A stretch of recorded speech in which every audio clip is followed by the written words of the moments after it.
the shower. The routine in the house is always Sunday night. It always ends up that I can barely get in and out like fast enough.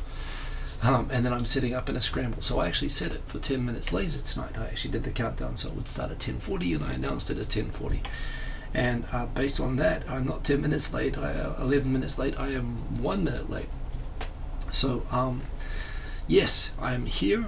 It appears to be working. I can see everybody. I know it's a little bit late for people in Australia and New Zealand, but thank you for joining. Well, hell, I'm here the time I always am. I just reset the start line, and what can I say? So good to see you all. Hope you've had a good week. It's starting to get summer-like and hot here in Japan. I see that somebody's already down-thumbed. Well, that's a... Was that the start or whatever? Well, what can you do? Haters gonna hate. If you like, please remember to like. That's right, Mr. Cordy Chap, everybody is early. Let's see who's in the room. We've got Bull Bullet's Boy, Boom, with Sergeant Bilko saying Chaka Laka. I thought it was Chaka Laka, not Chaka Lama, but hey, whatever gets you going. We have Ben Duncan, yo, and I owe you a message back. Yes, you're coming to Tokyo, and let's meet up, let's do that. So I will get back to you, but good to see you, Ben. We've got Dan H, good to see you as always. We've got Mr. Cordy Chip, that is correct, that's right. James Kelly, good to see you. We've got Lawrence Akai, awesome to see you. We've got the Jvlog, boom, salutations, Tokyo 503. And there we go. See, Mr. Cordy Chip and I agree. It's boom shakalaka, boom shakalaka. Well, this is, very, very important cultural stuff. But who knows? Maybe that could be the Swedish version of it. So good to see you all. In terms of news of what's going on, this week has been just like, well, I know I don't talk about work, but I have busy weeks and I have very busy weeks, and this week was a very, very busy week. All the things I wanted to get done, I didn't really get done very well. I'm actually working on, you noticed during the last show, somebody said make a crap rave tune to replace the music on their channel. And I actually, although during the live stream, it honestly wasn't very good. I figured out one thing is I figured out a better setup so I can, for the Korg, so I don't need to plug in cables anymore. I can use that streaming thing that you can see over there. So that is awesome. I actually also made a really, really good track afterwards, and I started putting it into GarageBand, and I got the keyboard out, and I was doing stuff. I didn't make a lot of progress after Monday, however, so it hasn't progressed very far. But yeah, that was TQ Sam. I'm featuring you tonight, you drama whore, TQ Sam. Yes, we'll get to that. But TQ Sam has been making actually pretty good videos lately. And I've been watching them, and yeah, I'm going to recommend them, and I'm going to explain why. So good to see you, sir. By the way, more people coming into the room. I can do a later show or a shorter one today, so I can rest if need be. No, actually, this is seriously the only fun I get to have in my life, so I'll extend the hour. But anyway, I am making a track which I'm actually enjoying making. I'm ending up going to make two versions of it. I'm going to make like a kind of real 90s rave, like a 140 BPM, and a happy hardcore track, sort of like Rave Racer and Ridge Racer soundtrack, which is what I had in mind. So I'm making some tracks for him. The Tokyo Digital Crew remix project is continuing. Again, everybody's sort of busy, and this is why we're doing it over. We're going to wait till we have a critical mass of episodes, so we're not crushing ourselves under the pressure. But that's been super, super fun. And like I said, now that I've got the keyboard beast, that is going to be good. TQ Sam, believe me, everyone says that watching this helps people get to sleep. So yes, whatever you want to do, I suggest leaving it on if you want to get a good night's sleep. Yes, Lawrence, okay, thank you for your understanding of the technical issues. I did. Never mind, I figured them out, and it was all pretty quick. I do, yes, expect there to be problems. I think I mentioned the technical problems I had when I recorded the last series with Rochelle, which was so frustrating. Out of like 8 really good episodes, I got like 6 or 7 recorded clean. I'm still going to figure that one out. But yes, TQ Sam, Preach, Ridge Racer, and actually the follow-up Rave Racer. The game wasn't so as good as it was all just total drifting. and not realistic drifting, but the soundtrack was really, really good. And that was the sort of music I was DJing at that time, just crappy, everybody on drugs, sort of. I wasn't on drugs, but everyone else was on drugs, that I was playing happy hardcore techno music. And yes, I think that they actually made some of the best soundtracks ever on video games. I agree with you. Tim the Asian Ink, good to see you. Which reminds me, so with my Chan TV, I have launched, as I've said before, the pro channels, although nothing really happening with that. So I've been talking with Victor about a way to sort of promote that, and I think we're going to do like an official launch, maybe over on his channel, spread the word a little bit, and yeah, we're going to figure out some things to sort of try to push that along. I do need to boost it a little bit, or else I've got to stop it. This is the thing; it is costing every month. I'm pretty happy. I mean, it's been a great experience learning how to make that thing. And I do want to do something like it again, even if this doesn't work out. But you know, at the same time, I think it is a super useful thing. So please do. It is free. Maybe that's the problem. But please go and check it out. I know a lot of you here have, the people who watch this show really have been very supportive, and I really, really appreciate it. And I'm going to figure out a way to keep it going. But yeah, my Chan TV, please check it out. It is going very well, and we are going to do some campaigns and some boosts and whatnot for it. So yes, keep an eye out for that. Those are the general comments. We are going to yeah, invoicing software is recommended over Patreon. Well, that's kind of what I ended up doing. I think I did a direct setup where you use Stripe rather than Patreon. Patreon's kind of cool, but they take a cut, and you know. So anyway, that's all part of the following. Andrea Moboy, sorry for the late entry. Just got home from a pre-birthday family lunch and then pre-birthday family dinner with friends. 40 tomorrow. Congratulations, Andrea. And I know how late it is, and don't worry, we started late here tonight as well, which is why I'm still doing introductions. Patreon is sexy. It certainly works out well for sexy people like Kikyo Sam. And everybody's late due to the NSA. Damn straight, Ben Duncan. It's a conspiracy. It is. The government's out to get me. It's the Russians, I tell you. So, yes, happy birthday. Olivia D, good to see you. Man, everybody's here. All the cool kids are here tonight. We've got a great turnout.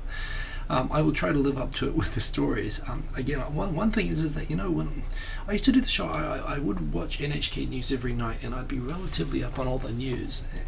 Lately, I have not been watching NHK News. I do read the news every day, and I tweet about the news, and I comment about the news, and I have my thoughts about it. But I always feel a little bit like, man, I should try to get an extra 30 minutes in my day. It's just I'm literally coming home and hitting the pillow lately. Kurt's birthday. I've been watching a lot of Kurt Bell lately. I wasn't really drawn in when he was doing his original spirituality stuff, and when he did his book Going Alone. But I've been enjoying his Facebook lately, his musings on theology as a non-believer, but someone who is into you know, trying to understand theology and behind the story behind the Bible. And I actually I actually today, while I was house cleaning, I listened to a 40-minute book reading that he did of the start of his book Going Alone, which I haven't read. And he's an interesting guy. So please, I guess if people, I should say happy birthday to Kurt as well. Looks like all the cool people are having birthdays, so happy birthday if it's your birthday. And let's get into the subjects.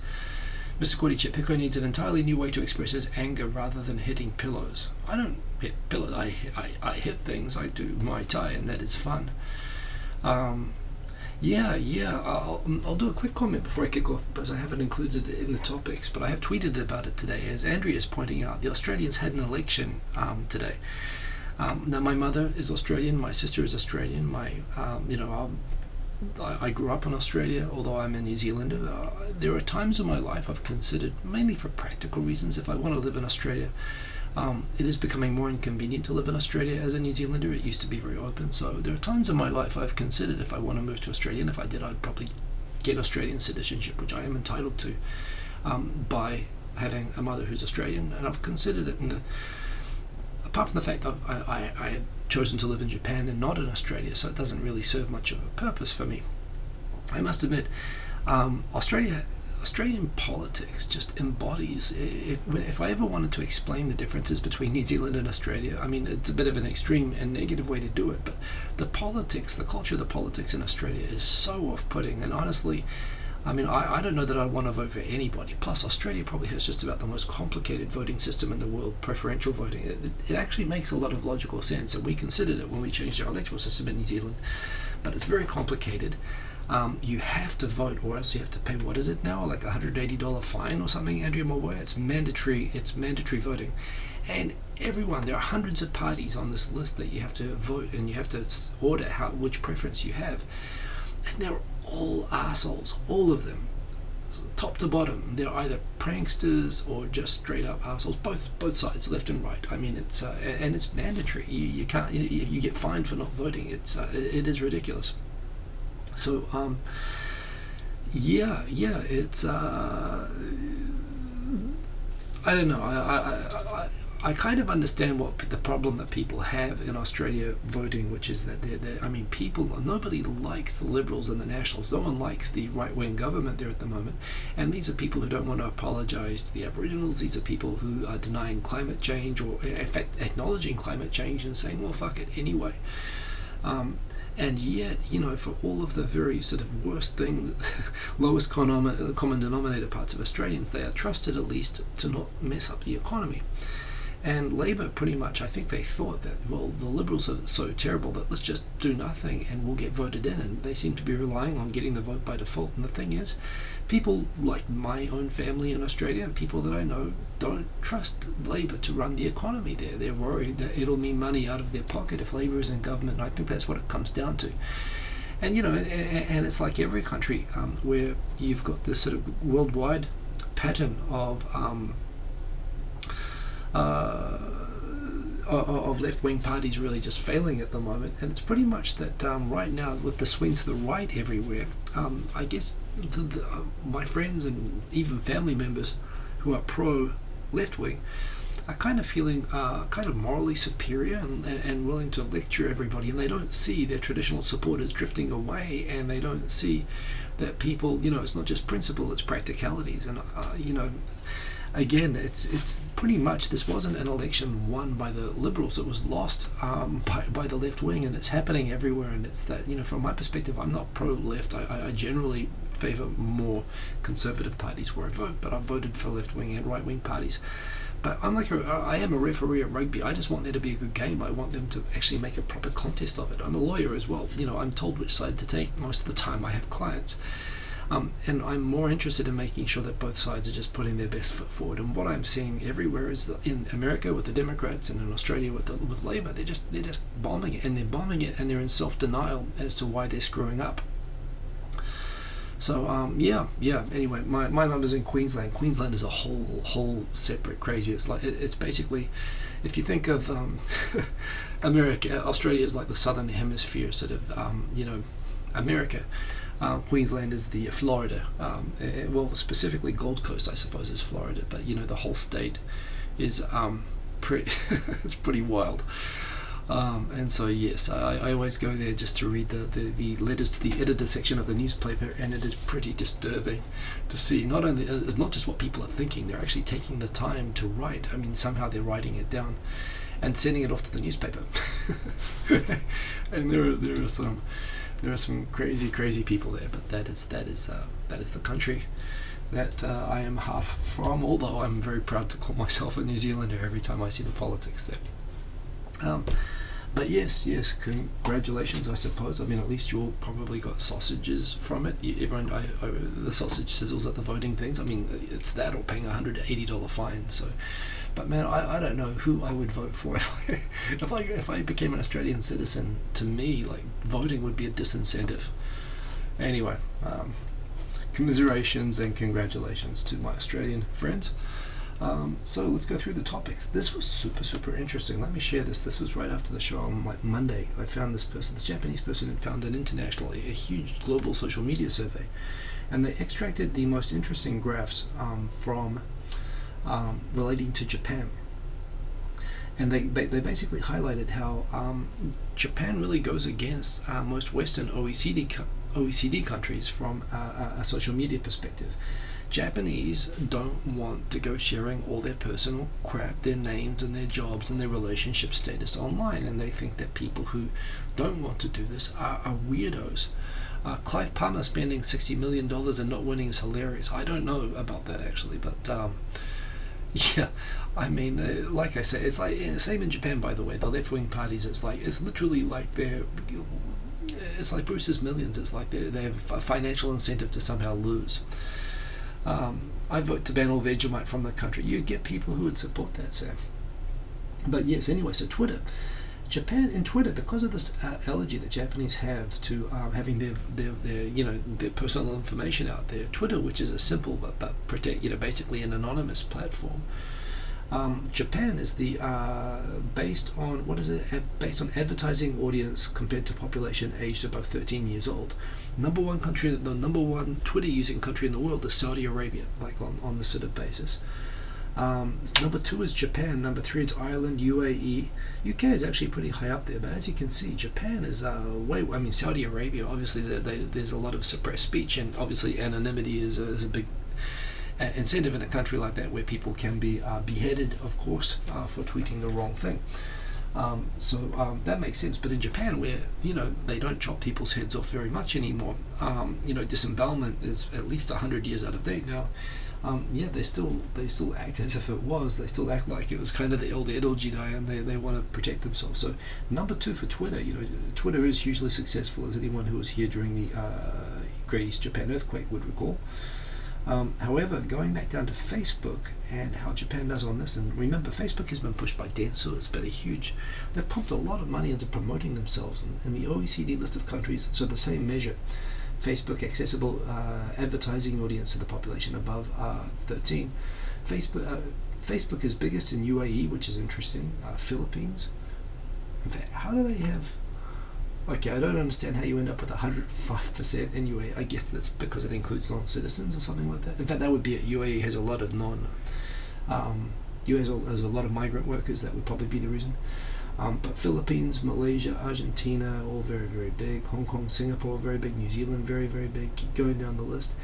And Japan is like right down the back there. The Facebook is the least popular in Japan, behind pretty much every OECD country. And in fact, actually, worldwide average is 35%.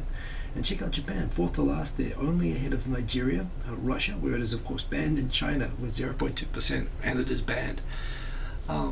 So yeah, it's pretty clear here, and I do remember I was talking about how when there were so many 105%, but I think with UAE as seriously as they have so many migrant workers. I mean, the population, the indigenous population is pretty low compared to the number of, I think they're actually outnumbered by the number of workers there.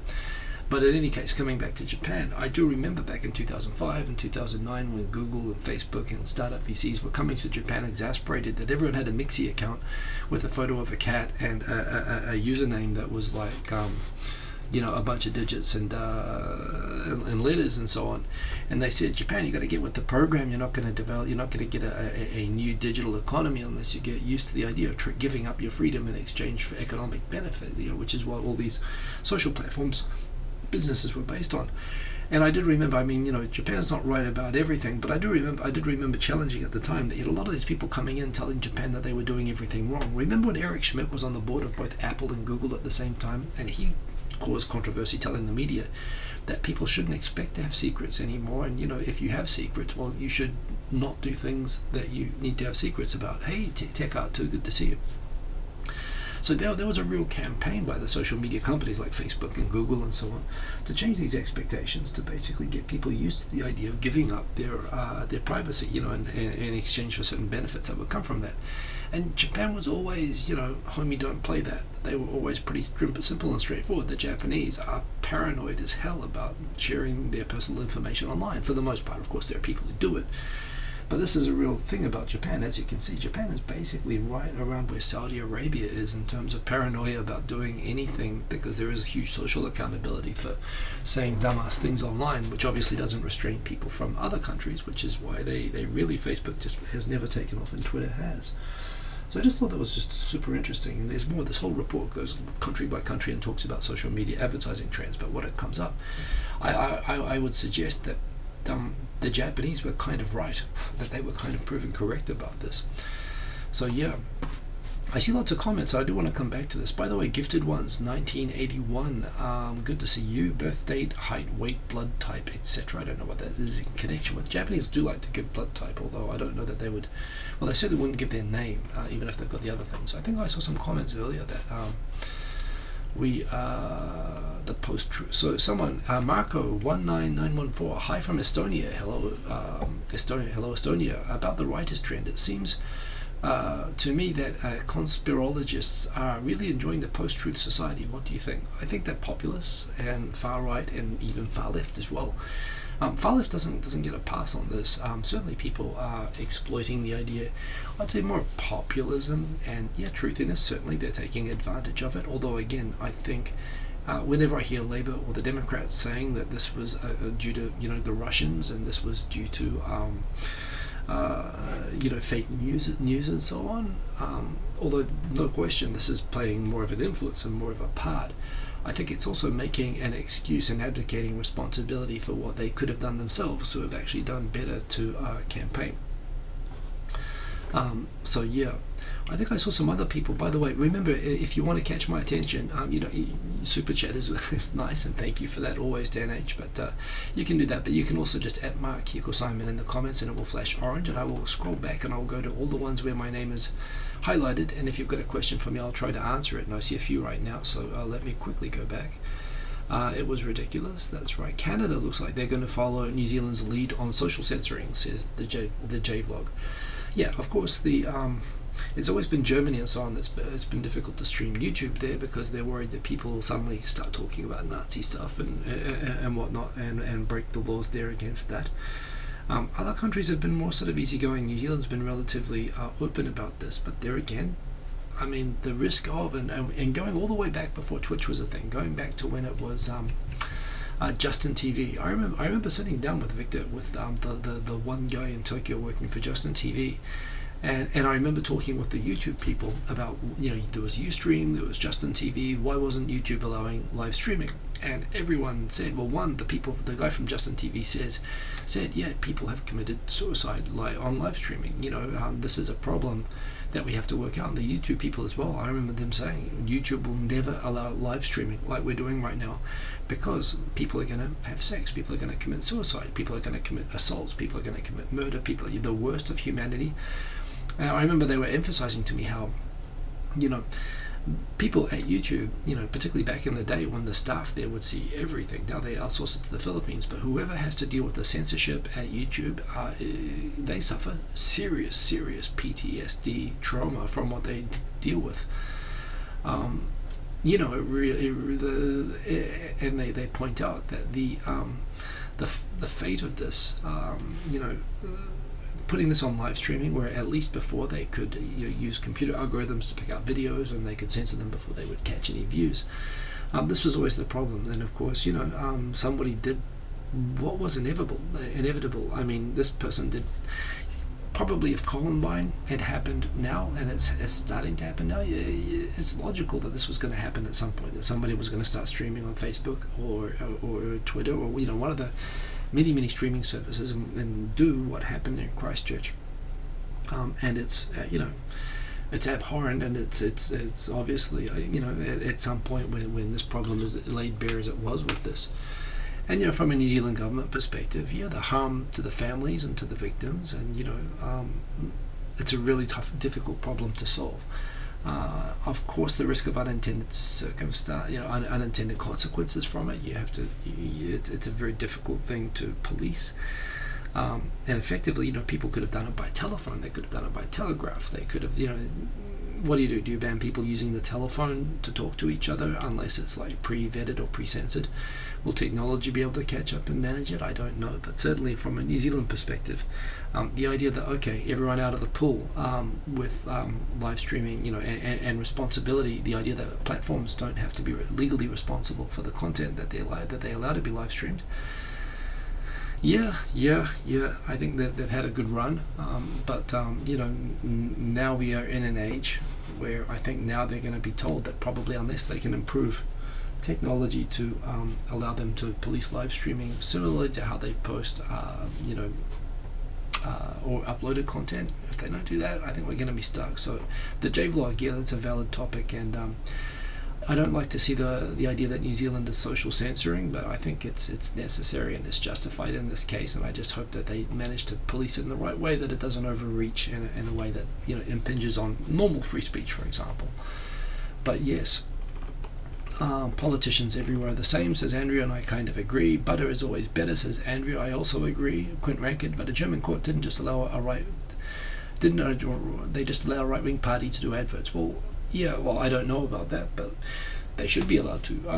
And, you know, I think as well, by the way, I'm obviously, as an immigrant myself, I am obviously generally pro-globalization and I'm pro-immigration, and I'm willing to explain to anybody why I think these are good things. The idea that if you're anti-immigration, you are inherently racist, however, or the idea that if you're anti-immigration, or, you know, that simply having those political values or supporting those policies makes you pro-Nazi, I don't agree with that. I mean, if you're pro-genocide, or if you're a racist, if you're discriminatory or bigoted, of course, I think you should be, for those reasons I think that are valid for platforms to censor. But I think having certain, just being a right-wing party with right-wing policies, you know, I think the risk of being too heavy on those and treating them as if they're neo-Nazis, you know, which it sounds like the court is saying here, that you know, you shouldn't overreach with this. Yeah, you've got you lend credibility to the people being censored. So, you know, from my perspective, if a German court allowed a right-wing party to do adverts, that's a good thing. Right-wing parties should be able to do adverts, as should left-wing parties and environmental parties and whatever parties. Just, you know, just no hate, no bigotry, no genocide, no advocacy of harm to people, and, you know, I think go crazy. Where I think the left and moderate right-wing people have failed, what really annoys me is that they're embarrassed by their own policies. They're embarrassed by global free trade. They rather than confront the social inequality that it's caused, and show sympathy and try to think about ways of winding it back, or ways to address the consequences of, you know, unemployment or people who have not benefited from these policies. Yeah, it's like people try to shut down discussions about immigration as being racist, and they try to, you know, they lie saying that they're going to wind back global free trade when they won't, because they're getting paid money by lobbyists. They don't justify it, and I think people should, but there we go. Well, couldn't rank it. When I say hate, I mean legal definition of hate in terms of, you know, actual, like we saw in Myanmar, for example, like we saw in Rwanda, like we saw in places where hate, you know, speech designed to promote and further harm and genocide. And that's what I'm talking about. Yeah, and that you know, that's shouting fire in a movie theater. There are always limitations on free speech. I'm not an anarchist when it comes to free speech, but you can't defame people. You can't you know, do that sort of thing. But yeah, and indeed, believe in yourself. Hate is like far too much work, which I think it is. So yes. So anyway, that's social media, and as usual, we've gotten through half the show and we've only covered one story, so I'm going to have to pick it up a little bit. So we've got more than I was expecting. But remember, anyway, if you want to address comments to me, please do it at Mark Simon, and I will stop the truck, I will stop the bus, and we will address the question. But I want to talk about how Shibuya, city on fire. Shibuya's been and yeah, I hate to say, but, you know, team foreigner, nothing worse than it. And a lot of the time people say tourists, and I don't think these are tourists. I think these are just basically a lot of probably short-term residents who just don't give a shit. They live here enough to go buy a drone and fly it over the intersection, maybe, and plead ignorance to the cops. But the problem is, you know, it makes it difficult for everybody else who's trying to live here when they're setting this bad example. And this is just like with the Shibuya stuff last year with the Halloween thing. So right now, you know, recently a tourist, in this case a tourist, was warned for flying a drone over the Scramble crossing, and there are pretty tight restrictions on where you can fly drones within Tokyo. Outside of Tokyo, there are different rules in different areas. You should look them up. You can fly them in parks in Tokyo. I have a little drone that I've flown in a park near where I live, but you can't fly it over a road or over near power lines or over people, crowds of people. Because there were accidents where these things fell and injured people, and you know, flying one of these over the most crowded intersection in the world, I understand the desire to take that footage, but, you know, again, you're just going to make it pretty much impossible for everyone that comes after. especially reckless, dangerous actions like putting GoPro cams on sushi travelators, Tikyo-sam. I actually really liked that video. Although, yes, the filming without consent thing was always going to be challenging, but it was a magical video. But, no, at least it wasn't like a GoPro like 20 times the weight and flying and dropping down from 20 stories onto someone's head is a different thing. So anyway, we had that. So now tourists are being, foreigners are going to be cracked down on for flying drones. Not foreigners this time, but YouTubers, a bunch of comedian YouTubers that don't look very funny went and put a bed in the middle of the Shibuya intersection and filmed it. They'll be going to jail now. The police have, they identified themselves in the video. The people who made the video have tweeted and Instagrammed themselves on vacation in the Philippines. But yes, after and people like PDR-san, who has covered this incident and the news coverage of it, has pointed out that even the laws around it, the fine that they would have to pay is like $500, and he's sure that they would have made more than that from the AdSense from the video, just from all the outraged people watching it. But putting a bed momentarily in the middle of the Shibuya intersection, filming it, and then getting up and leaving, they've decided it's going to be obstructing traffic. And they've filed charges against the YouTubers doing it. So YouTubers kind of look like scumbags. And still in Shibuya, we had, of course, the Halloween drama last year. A mix of stupid. Again, there was one incident in particular. One, there were just the crowds and the drinking and the costumes that just scare old people, and that just for me feels like old people regulating young people and looking for any excuse to do it. But then you have a couple of idiots that give the old people the excuse to go and do it, and that's disappointing when that happens. And this happened that there was a small light truck parked near Shibuya intersection, and 12 people all got up and thought, won't it be fun to tip this over? And they did. And of those people tipping it over, it was about 12 people, and 6 of them were foreign students from France and America, and they're all drunk. Some of them were videoed like with their shirts off, jumping on top. And all of them got chased up and detained later on. But again, the result was the image of anarchy in Shibuya this year has led to the decision to make it dry this year. They're going to not ban Halloween per se, but the Shop Owners Association in Shibuya is all the bars are going to shut down, and they're going to stop all the convenience stores from selling alcohol. And drinking is going to be banned in Shibuya this year. So I guess people are going to go to Roppongi instead or somewhere else. And while this does seem like an overreaction, and one thing I like about Japan is the fact that you can drink anywhere you want, pretty much. You can drink at the train station, on the train, they sell it on the platforms. It's generally because people here sort of aren't dicks about it, and the reason you can't do it in New Zealand or Australia or America is because if you did that, you would get a few people that would ruin it for everybody. And that's what's unfortunately happening here, and foreigners are contributing to this. Now, certainly there are Japanese involved in this as well. And just a bunch of young, stupid people thinking like they're supposed to act like this or something like that. But fact is, they're in New Zealand and Australia at New Year's Eve, for example, and after schoolies in Australia, they have to shut down whole cities because of the drinking, and they make entire towns, popular towns, for particularly by the beach, where they have these big parties where there's just drunken riots and vandalism every year. Yeah, they've gone dry as well, and Shibuya is a long way from the kind of anarchy that we see associated with parties and alcohol in New Zealand and Australia, but it's pretty much the same problem and it's the same reaction. So yeah, Andrea Momoya, good night. Have a good night. So yes, indeed, Tikyo-sam, if you can't drink in Shibuya, go drink in Shinjuku, and I agree, go drink somewhere else, and don't let this happen, because seriously, this is like, don't make Japan like shitty in the ways that the other places are shitty. The fact that we are able to go in and have fun in public and drink in public, and people not over regulating and so on is part of what makes Japan fun, and it's why people move here. And I do not want Japan in this way to become like the country that I am from. So again, Shibuya, city on fire. We've got drones falling, we've got beds being put in the middle of the intersection, YouTubers being arrested, and Halloween's been banned. So there you go, no drinking this year. That is funny. Sergeant Boko, the YouTube algorithm censored Later's Andrea Momoya. For some reason, I've just uncensored it. I do pretty much uncensor every comment when I catch it here. But good night to you. What else have we got here? We've got, for those of you wondering, Tokyo and Osaka are now in the rankings of the world's 10 most livable cities. In fact, this article is from a year ago, I just realized. But there we go. Osaka, I wouldn't want to live in Osaka myself, but for the points, the scoring system that they have, Vienna is number 1, Melbourne is number 2, which is interesting because Melbourne, I know people live in Melbourne and they complain about the cost of living there as being pretty much impossible.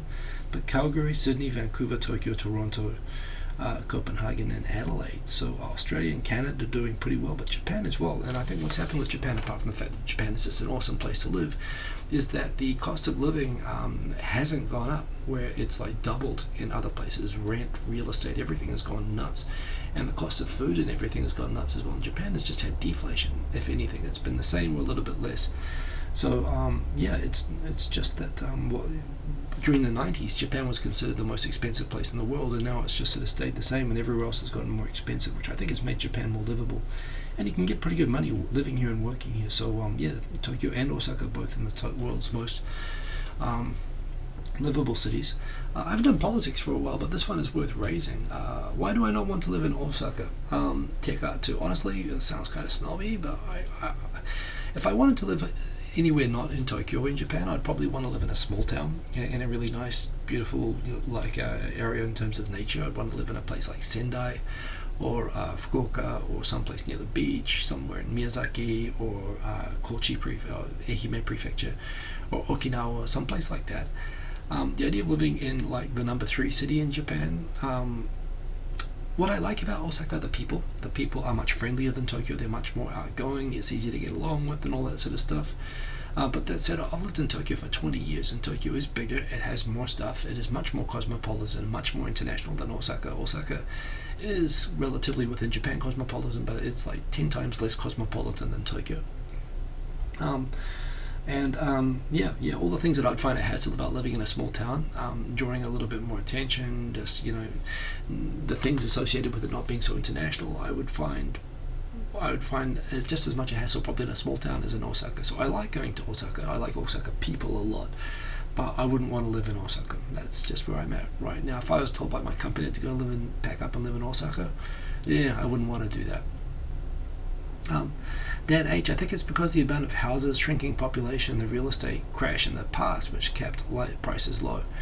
The shrinking population should have more of a depreciating effect on real estate than it's had. The prices have been kind of flat, but certainly the bubble did burst back in the 90s, and it has not come up again. Life, bro, do you even lift? No. I do Muay Thai, and that is cool. I try to stay light and agile on my feet.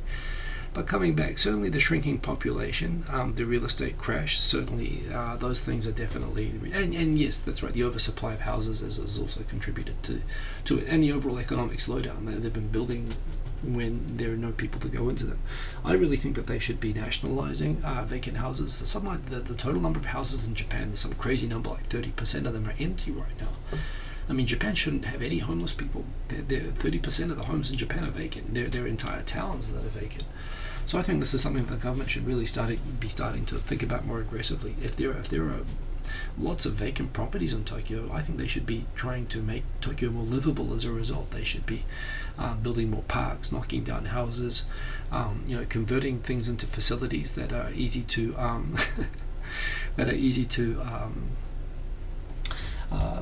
raise kids and so on, stuff like that. They should be looking at improving, more retirement homes, all these sorts of things. So yes, certainly the economy has been stagnant. It's largely come from the bursting of the bubble. But coming back to the politics, to the immediate issue of a member of the Nippon Ishin no Kai, also an Osaka party, by the way. So there's a segue there. The Ishin no Kai was originated by the mayor or governor of Osaka, who became the mayor of Osaka and then became the governor again. But on this platform of turning Osaka into a city prefecture, a bit like Tokyo, on the same sort of structure. However, they generally politically lean a little bit to the right. They generally, although they are kind of in opposition, they are kind of very much the same as the LDP. They have a lot of very conservative members, and the founder of the party, Hashimoto, is pretty forthright with just being basically a nationalist, like not a crazy racist nationalist, but a nationalist. And a lot of people with that same predisposition joined the party, and one of those people who joined the party, with relations with Japan, trying to sort out relations with Russia, trying to improve the situation with the 4 islands that Russia took at the end of World War II that were inhabited by Japanese people. They put all the people that lived on the islands into concentration camps in Siberia. Some of them stayed there for 20 years. They come back and they live in refugee communities just parallel to them in Emerald and Hokkaido now, and Japan has consistently maintained that while it was okay giving up Sakhalin and all the islands of the Kuril chain up to Kamchatka and all of that after World War II, those last 4 islands, you were being kind of dicks about that, Russia, because those were inhabited islands and these people want to go back to their homes. And Russia's always said, well, you lost the war, the islands are ours, all your bases belong to us. So it's pretty much the conclusion. And Japan has refused to sign a peace treaty with Russia. Technically, World War II isn't finished with Russia because Japan wants to sort out the status of these islands and allow the Japanese residents of these islands to one day return. There is a situation, these islands had sizable populations, which means that they still want to go and visit and look after the family grave sites in those towns. They still want to go check up on the properties that they used to own. And as part of the warming of ties with Russia, there have been, in terms of, although they haven't gotten to a peace treaty, they have allowed visa-free travel for families and former residents of the island to go and see their, grave sites at certain times of year, like during Obon and whatnot. And when they try to promote relations there, they do allow parliamentary and political exchanges on these islands. So basically, you can't get into Russia, but you can just go to these 4 islands by ferry or by a small plane, visa-free. And although, Russia's always nudging them to make them do things to acknowledge Russian sovereignty over the islands, and Japanese are trying to do the opposite, it's always a bit finely balanced. But it allows the families that are pretty much still victims and still refugees from the situation to at least have some contact with their former homes. An Ishinokai member who went over there apparently was having a bit of fun on the tour on these Russian-occupied islands that Japan still claims, and he drank a bit of wine, a bit of sake, and apparently in the middle of a party on these islands where he was invited to visit visa-free, he asked the tour guide, so tell me, yes or no, do you think we should take these back with the war?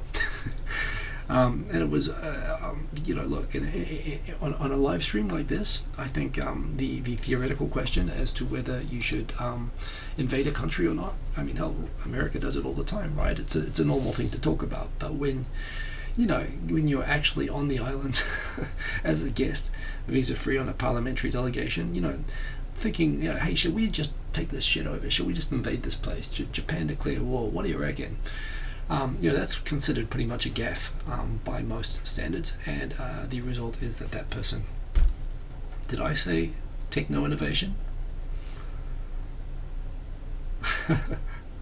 Now I'm confused. Oh, you're looking down the bottom. Oh, is there DMB? Now I'm confused. Where did you get the techno-innovation and DMB innovation? I'm distracted. Greetings and salutations, Steve Miller, by the way. Good to have you on the show. I'll come back. I got distracted. I saw drum and bass and I got excited. So anyway, he drunkenly, during a party on the occupied southern Kuril Islands, said, hey, do you think Japan should take these back with a war? What do you reckon?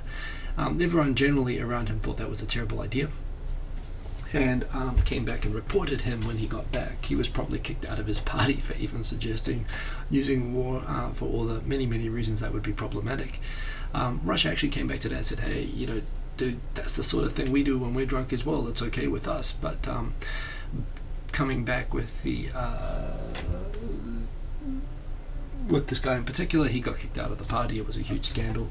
The idea that he would visit a country and propose invading it while there. I mean, that's something Japanese don't do. Americans do sometimes, but generally Japanese, it's not cool to do that anymore. Article 52 or Article 9 and all of that sort of stuff. So this is, I didn't know that this person was called the best mum ever. For those of you who follow movie news, you may have seen the rankings the last week. Of course, in Australia the top movie was Avengers Endgame. In Belgium the top movie was Avengers Endgame. In Brazil the top movie was Avengers Endgame. In Bulgaria the top movie was Avengers Endgame. In Chile the top movie was Avengers Endgame. In China the top movie was Avengers Endgame. In Colombia the top movie was Avengers Endgame. In Colombia the top movie was Avengers Endgame. In Croatia the same. In Czech Republic the same. In Denmark the same. In France the same. In Greece, Hong Kong, Iceland, Italy, and Lithuania, Mexico, Netherlands, New Zealand, Norway, Poland, Portugal, Romania, Russia, Serbia, Montenegro, Slovakia, Slovenia, South Africa, South Korea, Spain, Sweden, Switzerland, Turkey, Ukraine, United Kingdom, and Vietnam. All the same. Japan, it was Detective Conan, the Fist of the Blue Sapphire. Screw you, world. We'll do things our own way, says Japan, and damn straight too. And actually made quite a bit of dosh. $5 million. Didn't do too bad. Japan going its own way. I've never really felt that fine. I've never felt that bad about or that inclined to watch Avengers Endgame. I remember I saw a bit of it. I don't know. I haven't gotten on the whole superhero movie. Every movie being about superheroes. I like the odd movie, but when every single one is like that, it's getting a little bit too much. It's starting to look a little bit like. I used to like the odd pop idol song for karaoke, but now that they're taking over the entire pop charts with just crap pop idol music, I just don't want to listen to any of it anymore. And I'm with Japan on this. I'm kind of like, I don't want every blockbuster movie to be another superhero movie. I mean, we can do more. That's my feeling. Plus, I'm just lazy and I never go to the movies anymore, and I'm trolling. So there you go. But that was kind of funny.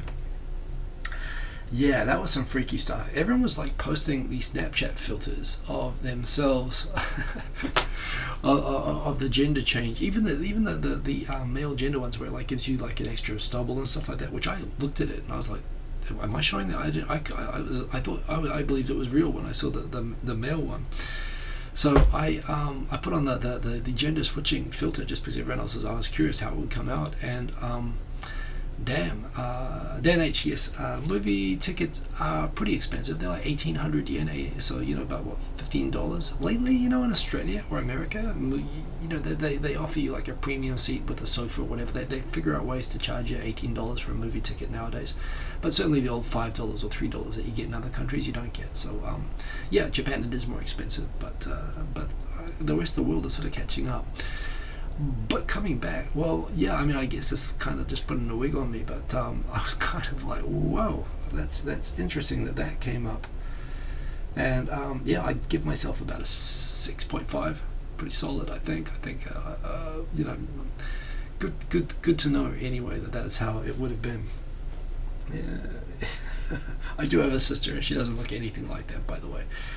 But yes, that was extremely disturbing. And I figured I might as well share it because that's what everyone else is doing. But there we go. The A for AI indeed. LDP created an anti-gaff manual for party members.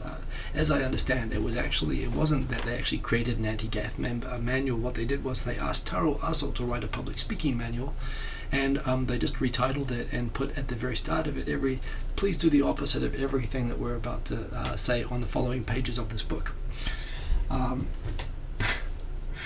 I mean, an instruction manual for not saying stupid stuff that will force you to resign. I mean, it warns lawmakers to be careful when using strong words. It says such expressions can make headlines and are potentially problematic. I mean, in Japan, what constitutes strong words is pretty soft. But I don't know, maybe for TQ Sam this can be like a YouTubing guide. Who knows? We could use the LDP manual for creating a vlog. I think I probably would have already failed it. But in April, the State Minister of Transport, Ichiro Tsukada, stepped down after making controversial comments about a road project. I mean, what did he say exactly? He implied it was being done as a favor. Oh, that's right, as a favor to Shinzo Abe and Deputy Prime Minister Taro Aso. I don't tip anybody off that we're corrupt and all that sort of stuff. TQ Sam, well, seriously, I mean, it'd be a fun challenge to use the LDP manual to see if you could. if you could do a show right. I mean, no strong expressions for a 1 hour live stream. Just suggesting it as a challenge. I mean, I think I would fail at this, and I would find it 100 times easier than you. So that is a thing. The Supra is back. I know there's a lot of haters out there, a lot of Japanese sports car purists who point out that it's not a real Japanese car, it's not a real Toyota Supra because they're using the M4, the BMW M4 platform for it.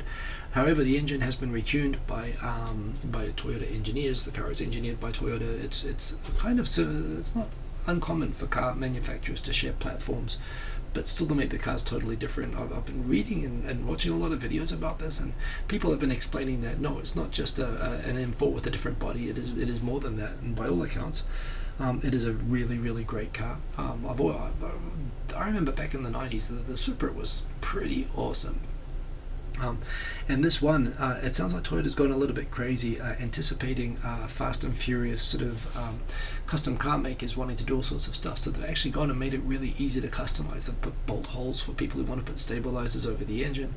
They've got all these vents which look fake but can be converted into real vents if people want to do all sorts of tricks to be able to get more power out of it. So they've intentionally depowered the car and made it a really great car by all accounts.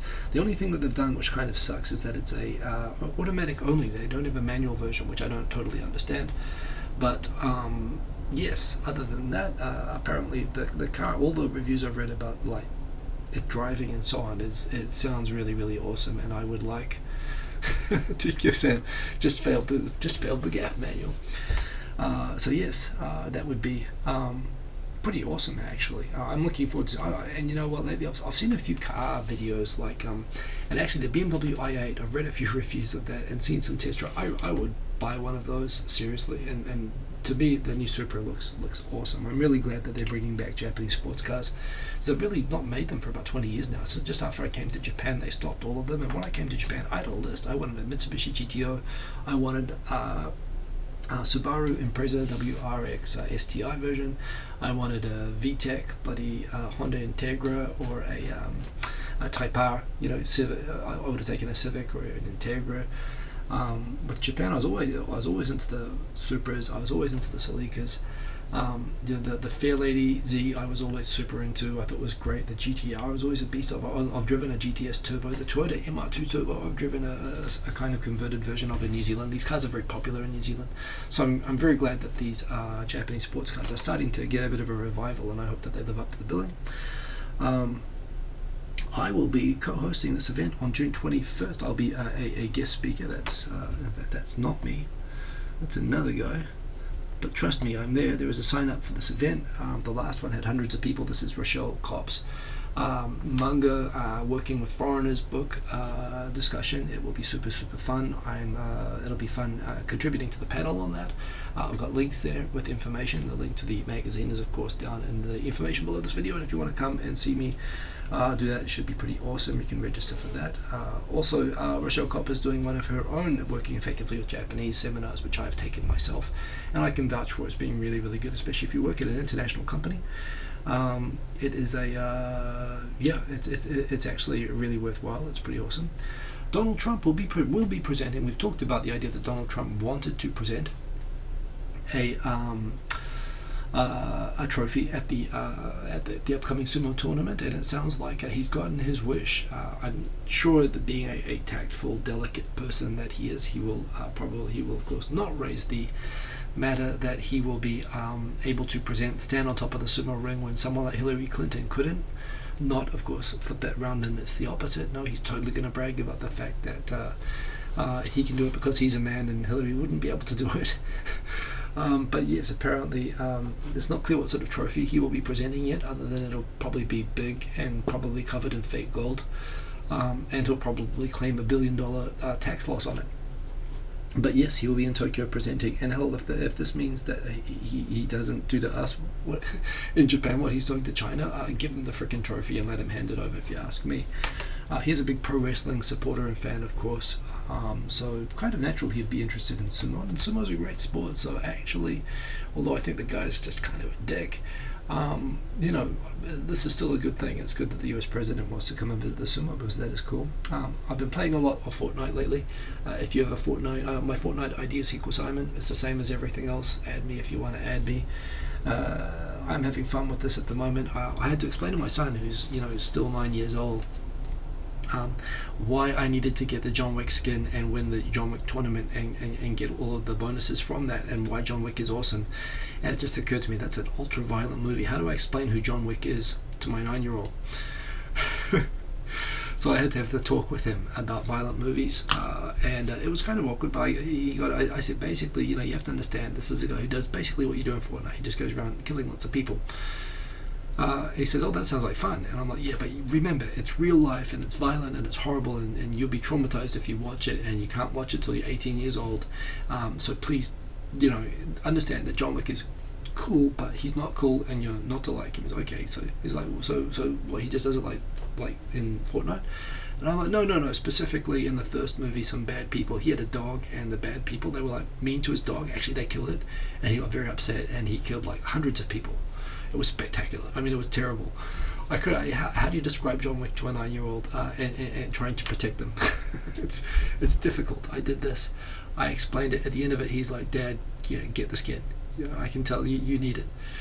Which is true. So I got permission to push ahead. I'm currently level 27, no, not 27, like level 23, and tier 16 on season 9. I'm having a lot of fun.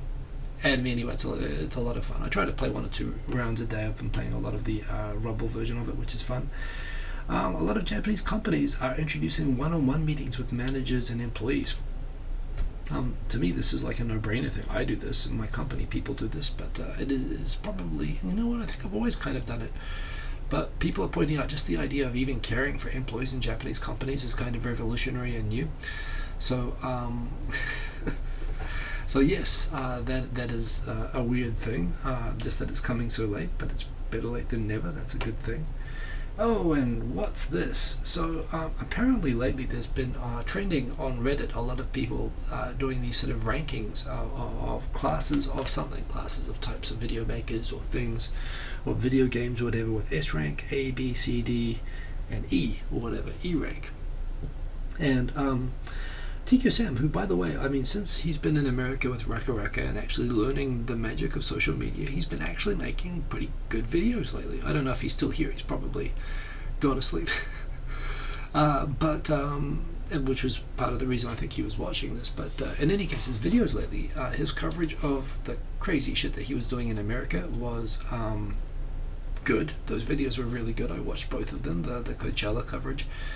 And you can tell he's putting time and thought into how he edits his videos, and this was actually kind of, it was a good move. So, I suppose it was disappointing to the sense that he was yes, S rank, that's right, for no, don't actually, it'd be super awkward if you put me on S rank. It would actually, you would lose all your credibility, so please don't do that. For the first round, I think he kind of did the logical thing. He went with all the really, really big names, the really big names, and obviously people that are kind of too big to like hang out with regular people, YouTubers, but that's what you're supposed to do, right? This is an introduction to people who are not familiar with Jvloggers as to those rankings. And he actually ranked some really, really big YouTubers quite low. The one disagreement which I put in your comments, Sam, is that PD Art-san, to me, is an S rank. I think he's the best video blogger in Japan, and he just overtook Megwin. He just got like more than 1 million subscribers, so he is like destroying it. So to me, I'm just, as you all know, I've got a man crush on the guy. He's awesome. It's just, he's got a really, really good channel. It's consistently really, really great. But that said, yeah, he goes through, he drops some drama, he talks shit. I'd be disappointed if you didn't do otherwise. And by the way, I do expect, TQ Sam, that if you do another round, and you should do another round, you should get names and do another round, be brutal, seriously. I challenge you to be as brutal as you possibly can, if you include me. And you don't have to include me, by the way, because seriously, I'm just like I'm a middle-aged guy who just talks on a on a podcast. That's it. This video was well done, and it was interesting, and it is actually worth checking out. So good work, Sam. I see you're actually putting a lot of effort. You're actually, even your comments, although you were talking a lot of shit, you were actually thinking about what you were saying.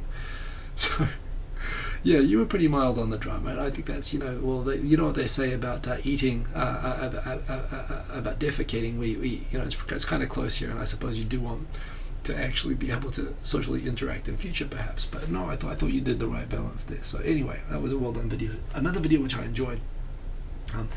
This guy, what's the name of this channel again? This guy who made a Roomba that screams when it bumps into stuff. Oh my god, this is like the best new YouTube channel I've found in ages. He's like this half Filipino, half American, like science guy YouTuber. And he like just makes these machines. He got like a 3D printer which had a camera which could detect tomatoes in salad, and like it would stab them with a spike and extract them. And then he got a Roomba which, whenever it bumps into a wall, it would start screaming and swearing. That would be like Yeah, that was awesome. I would buy that. That was pretty good. This guy, I've shared before, Mark Rebier. He's making videos again. To me, I aspire to be this person. I think he's awesome. PDR just did as a quasi prank. He went and applied online to be a member with every single significant talent agency and MCN in Japan. And yeah. He started to get responses. Are you watching the one where he applied to every single one and he gave his kind of profile of every one of those Japanese talent agencies, the YouTubers that are on them, and kind of trash talking them and then applying for them? He actually got responses from a few of them. One of them actually did say, "We would love to have your 1,000,000 subscriber huge mega channel." Someone else responded saying, "Yeah, someone responded with your personal. Someone applied to join our channel with with your personal information. We assume it was a prank, and we deleted the request," which made him very sad. And some of them just rejected him, which he speculates maybe just because he's kind of been a dick to some of the people there. So that was cool. When I was asked to make some rave music for a YouTube channel, which I've started working on, he gave me this sample of Crab Rave. It's a 10-hour video. It's worth watching. It's just a loop played for 10 hours with dancing crabs. It's pretty cool. I actually do really like it. It was very different to what I was making. I was making Ridge Racer type music, and this person wanted something different. So I'm actually making 2 tracks. Because I actually went and found a Caribbean steel drum sample, which I put into the sampler. I made all these keys and so on to go and imitate that. That's been pretty cool. So I'm actually doing 2 tracks now, although I haven't had time to progress it this week, but look out for that. That will be awesome. Season 5 of Black Mirror coming out in June. I'm a big fan. I mean, the bad episodes are really bad, but the good episodes are really good, and lately they're putting a lot of effort in, and they're only releasing 3 episodes for season 5, which I hope means they're putting a lot of effort into making them really good. Huge fan of Black Mirror, so that is awesome. A lot of people reviewing this week. I don't know if you've noticed this. The DJI Osmo has released a new camera which looks exactly like a GoPro, but it's got that little front-facing camera. Of the people who do these reviews, there's CNET, all the regular tech blogs are doing it, but I do like Kai RW, who used to be a reviewer for what was the name of it? It was a camera dedicated channel, but he's gone independent, but he still does really, really good videos, and that looks kind of like fun. I mean, I must admit, that's the thing, you never know. You're always nervous when you set up a GoPro as to whether it's actually got the shot frame right or whatever. You know, you get the mobile phone connected, it's always a hassle. So yeah, the idea that you could set it up like this, the stabilization on it is awesome, and it looks like it is better than the GoPro. He did a test. And that's kind of interesting if you're in the market for getting, if you're looking at getting a GoPro Hero 7, this looks like something that's worth considering. And that's the show. I thought if we had free time, which I thought we would do, I would do some tunes, but we are exactly on 1 hour. So yes, you have that disturbing image to be burned into your eyeballs after the rest of the show. And Tico Sam is going to be vicious. Good. Do that. That will be fun. And I don't know. Should I make a tune, or should I just? I would get out the keyboard and I would actually set up the full GarageBand thing if I had some time. But I think we're good. It's I will be in the next. Will I? Well.